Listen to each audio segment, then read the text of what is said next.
इस सवाल में हम सोच ही सके हैं कि पहले हमें करना क्या था। हमें 24, 32, 36, 54 का हमें लसा निकालना था। चलिए पहले हम लसा निकालते हैं। हम एलसीएम बाय थर्ड जो मेथड था हमारा वो करना है। पहले क्या करेंगे, 24 को हम अभाज्य संख्या में लिखेंगे। 24 का मतलब क्या होता है, 2 दूनी 4, 4 तिया 12, 12 दूनी 24। तो हमने लिख दिया 3 दूनी 6, 6 दूनी 12, 12 दूनी 24। सब अभाज्य संख्या में हमने गुणनफल लिख दिया। अब देखो हमारे पास 32 आ गया। 32 में 3 तो नहीं है, 2 कितना है, तो 2 दूनी 4, 4 दूनी 8, तो 8 चौके 32 होता है, मतलब 2 गुने 2 और हमें जोड़ना है। तो हमने 2 और 2 ले लिया।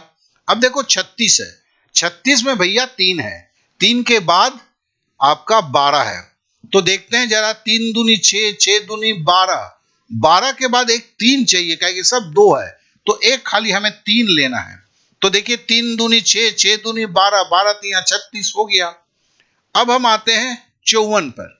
अब हमें 54 अगर लेना है तो हमें क्या करना है, देखो 54 जो है 27 दूनी आपका 54 होता है। तो यहां पर 3 और 3 2 था, तो एक 3 और लेना है हमें, तो ले लिया हमने। तो 3 तिया 9, 9 तिया 27, 27 दूनी 54।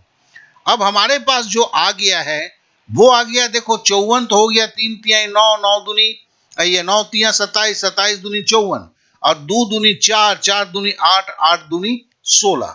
अब अगर गुणा कर देते हैं, 16 चौके 64 का 4 हाथ मेरा 6, 16 पचे 80 और 6 86।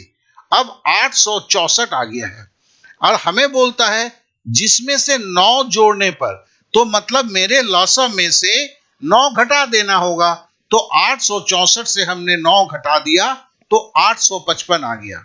तो इस तरह से क्या हुआ, 855 वो संख्या है जिसमें अगर 9 जोड़ते हैं तो 24, 32, 36, 54 सब विभक्त कर देगा, क्योंकि हमें 24, 32, 36, 54 का लॉसा जो है वो आपका 864 है, वो प्राप्त हो जाएगा।